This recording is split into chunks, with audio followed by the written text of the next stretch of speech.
Hello everyone, welcome to the channel एडोटी। आज का वीडियो मोस्ट रिक्वेस्टेड वीडियो में से है। आप में से काफ़ी स्टूडेंट जिन्होंने भी PGIMS CET 2022 का एग्ज़ाम दिया है वो पूछ रहे थे दैट काउंसलिंग में क्या क्या डॉक्यूमेंट्स लगेंगे। सो आज की वीडियो में मैं वन बाय वन सारे डॉक्यूमेंट्स की लिस्ट आपसे शेयर करूंगी जो आपके काउंसलिंग के लिए इंपॉर्टेंट है। सो वीडियो को एंड तक ज़रूर देखना। तो जो डॉक्यूमेंट्स लास्ट टाइम काउंसलिंग में लगे थे वही डॉक्यूमेंट्स आपके इस बार भी लगेंगे। ऑल्दो अभी कोई ऑफिशियल नोटिफिकेशन नहीं आया इसके रिगार्डिंग, बट अगर आप लोगों को पहले से पता होगा तो आप लोग काउंसलिंग के लिए पूरी तरीके से रेडी रहेंगे। सो ये लास्ट ईयर का डॉक्यूमेंट का पब्लिक नोटिस है, जैसा कि आप देख सकते हो मेरे स्क्रीन पर। यहाँ पर लिखा हुआ है, this is for information of all desirous candidate seeking admission to various nursing, physiotherapy and other paramedical courses for academic session 2021 that following original certificates along with 2 sets of duly self-attested photocopies to be presented by the candidates as per government notification at the time of document verification। तो document verification के time पे आपको क्या क्या documents लगने वाले हैं उनकी लिस्ट यहाँ पर दी गई है। तो मैं आप लोगों को वन बाय वन वो डॉक्यूमेंट्स अभी आपसे शेयर करूँगी। तो ये जो भी डॉक्यूमेंट्स आप लोगों को वहाँ पर लेके जाने हैं डॉक्यूमेंट वेरिफिकेशन के टाइम पे, आप लोगों को उनकी ओरिजिनल सर्टिफिकेट प्लस उनकी फ़ोटोकॉपीज़ लेके जानी है। जैसा कि आप देख सकते हैं यहाँ पे उन्होंने लिखा भी है क्लियरली दैट ओरिजिनल सर्टिफिकेट्स या documents along with 2 sets of duly self attested photocopies. तो सर्टिफिकेट आपका ओरिजिनल भी आपको लेके जाना है, साथ ही साथ उनकी फ़ोटोकॉपीज़ भी लेके जानी है। एंड यहाँ पे लिखा है सेल्फ अटेस्टेड फ़ोटोकॉपीज़, यानी कि आपको सेल्फ अटेस्टेड फ़ोटोकॉपीज़ लेके जानी। सेल्फ अटेस्टेड का मतलब जो भी आपकी फ़ोटोकॉपी रहेगी आपके ओरिजिनल डॉक्यूमेंट की, उसमें आपके सिग्नेचर होने चाहिए। जब आप उसमें अपना साइन कर दोगे उस फोटोकॉपी में तो वही फ़ोटोकॉपी आपकी सेल्फ अटेस्टेड फ़ोटोकॉपी कहलाएगी। ठीक है, तो ये हो गया आपका सेल्फ अटेस्टेड फ़ोटोकॉपी से रिलेटेड इन्फॉर्मेशन। अब क्या डॉक्यूमेंट्स है वो देखते हैं। तो यहाँ पे नंबर 1 पे जो आपका डॉक्यूमेंट है वो लिखा है पहला हाई स्कूल सर्टिफिकेट। तो हाई स्कूल सर्टिफिकेट का आपको अपना ओरिजिनल सर्टिफिकेट लेना है, साथ ही साथ उसकी 2 फोटोकॉपी करानी है जिसमें आपको अपने सिग्नेचर करने हैं। ठीक है, फिर नंबर 2 है आपका 10+2 यानी इंटरमीडिएट की जो आपका ओरिजिनल सर्टिफिकेट है वो प्लस उसकी 2 फोटोकॉपीज़। फिर है आपका हरियाणा रेजिडेंट सर्टिफिकेट यानी डोमिसाइल सर्टिफिकेट यानी निवास प्रमाण पत्र। आप हरियाणा के रहने वाले हो, उसका प्रूफ देना पड़ेगा ना आपको, तो आपको अपना डोमिसाइल सर्टिफिकेट भी लेके जाना है। फिर है caste and category certificate issued by competent authority of Haryana government. फिर नेक्स्ट है आपका certificate of disability issued from PGIMS Rohtak for PWBD category candidates. तो जो PWBD कैटेगरी के कैंडिडेट्स हैं तो उनका डिसेबिलिटी सर्टिफिकेट होगा, वो भी आपको लेके जाना है। 6 नंबर है character certificate issued bye school या इंस्टीट्यूट लास्ट अटेंडेड। तो लास्ट टाइम आपने जिस भी कॉलेज से अपनी डिग्री वगैरह ली है या फिर जिस भी स्कूल से अपना 12th पास आउट किया है उस स्कूल या इंस्टीट्यूट से आपको अपना करेक्टर सर्टिफिकेट मिलेगा, वो आपको लेके जाना है ओरिजिनल, साथ ही साथ उसकी 2 फोटोकॉपी। ठीक है, फिर 7 नंबर है print out of online application form and provisional allotment letter. अपना आपको जो ऑनलाइन एप्लीकेशन फॉर्म है उसका प्रिंट आउट निकलवाना है, साथ ही साथ जो भी आपको अलॉटमेंट लेटर मिलेगा उसका प्रिंट आउट ओरिजिनल, साथ ही साथ 2 फोटोकॉपी।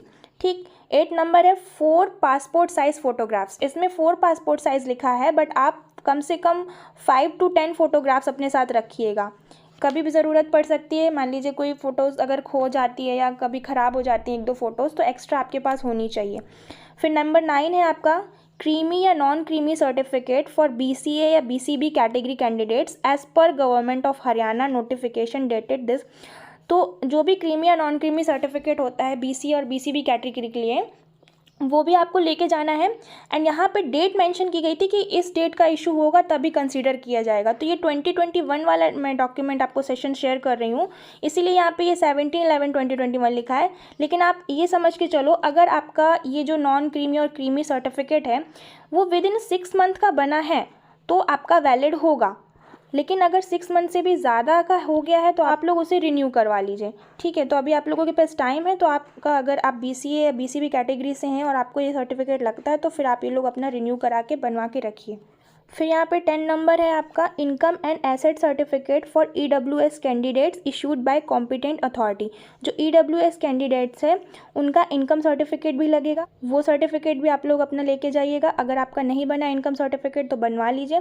फिर नेक्स्ट है आपका certificate of ward of armed personal of Haryana issued by जिला सैनिक board mentioning the priority for ESM category candidates, जो ESM कैटेगरी के कैंडिडेट्स हैं उनको ward of arm personal of Haryana जो सर्टिफिकेट आपका जो भी होता है वो भी आपको लेके जाना है। ठीक।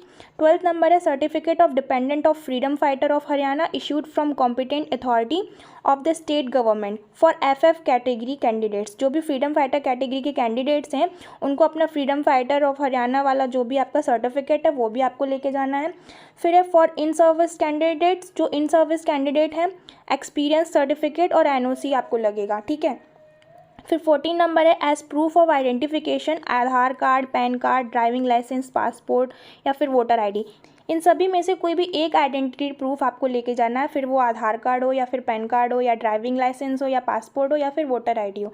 ठीक है, ये सब नहीं लेना, इनमें से कोई एक भी आइडेंटिटी प्रूफ आपको लेके जाना है। तो आप लोग अपना आधार कार्ड ले लीजिएगा ओरिजिनल, साथ ही साथ उसकी 2 फोटोकॉपी जिसमें आपके सिग्नेचर होंगे।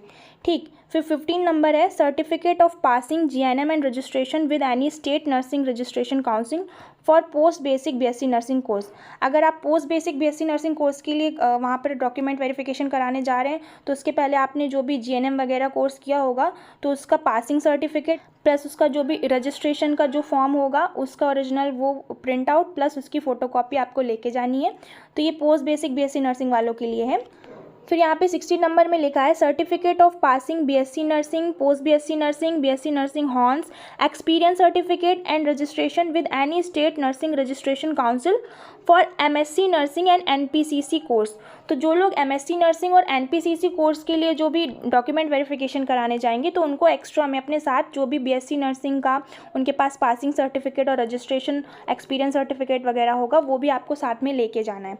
एंड फिर लास्ट यहाँ पे CAT रिजल्ट कार्ड, तो जो भी आपका CAT का जो रिजल्ट कार्ड है उसका ओरिजिनल आपको कॉपी, साथ ही साथ उसकी 2 फोटोकॉपी जिसमें आपके सिग्नेचर हो।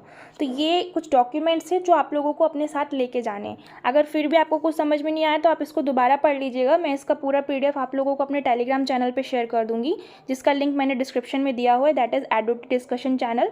ठीक है। एंड फिर एक्स्ट्रा में यहाँ पर और चीज़ें लिखी हुई हैं जो NRI या OCI या PIO कैटेगरी कैंडिडेट्स हैं उनके लिए। तो ऊपर के वाले जो मैंने आप लोगों से शेयर किए डॉक्यूमेंट्स ये तो आपको लेके जाना ही है, जो NRI वाले स्टूडेंट हैं उनके लिए बोल रही हूँ। और साथ ही साथ एडिशनल उनको जो नीचे ये मेंशन किए गए हैं सर्टिफिकेट्स या डॉक्यूमेंट्स ये भी लेके जाना है, जैसे कि passport, documentary evidence, sponsorship affidavit from NRI stating that sponsor will bear all expenses for the whole duration of study, relationship affidavit, फिर इसके बाद प्रूफ ऑफ NRI या फिर NRI बैंक अकाउंट। तो ये जो भी NRI स्टूडेंट होंगे उनके लिए है। बाकी नॉर्मल जो स्टूडेंट है उनके लिए ये ऊपर जो भी मैंने सर्टिफिकेट्स आप लोगों से शेयर किए हैं ये आप लोगों को लेके जाने हैं। तो आई होप इससे आप लोगों को कुछ हेल्प मिली होगी। और इनमें से जो भी डॉक्यूमेंट्स आपके अभी रेडी नहीं है तो अभी आप लोगों के पास टाइम है, आप लोग रेडी करवा लीजिए, क्योंकि आपको पता है जब काउंसलिंग स्टार्ट हो जाएगी तो जो भी ड्यूरेशन होता है, मैंने पिछले वीडियो में आप लोगों से टाइमिंग शेयर की है कि रजिस्ट्रेशन में 2 से 3 दिन का टाइम मिलता है, फिर ऐसे 2-3 दिन, मतलब बोल सकते हो फर्स्ट राउंड की जो काउंसलिंग है वो आप मान सकते हो दैट 10 से 12 दिन के अंदर आपकी फिनिश हो जाएगी। तो आप खुद समझ लो उस 10 से 12 दिन के अंदर आप काउंसलिंग में ध्यान दोगे या फिर डॉक्यूमेंट अपने बनवाओगे अगर आपके नहीं है कोई रेडी तो इसलिए जो भी डॉक्यूमेंट रेडी नहीं है अभी से रेडी करवा लीजिए।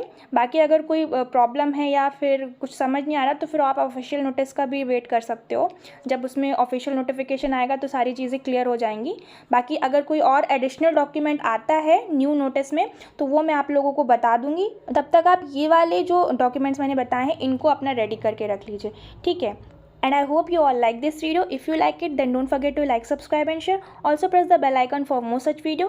Thanks for watching. It's the new wave, turn it up. I'm in the backseat chilling with your girl, what's up? She wanna talk all day, but I'm not in the mood. I'm trying to dance all night, I got something to do. I make hits for the people at home in their rooms, looking for a reason to get out of it soon. Found me on the internet just making some moves. Now I'm going up, CNN on the news. She gon' shake, shake, shake like a bottle, she popped that. I'm off that.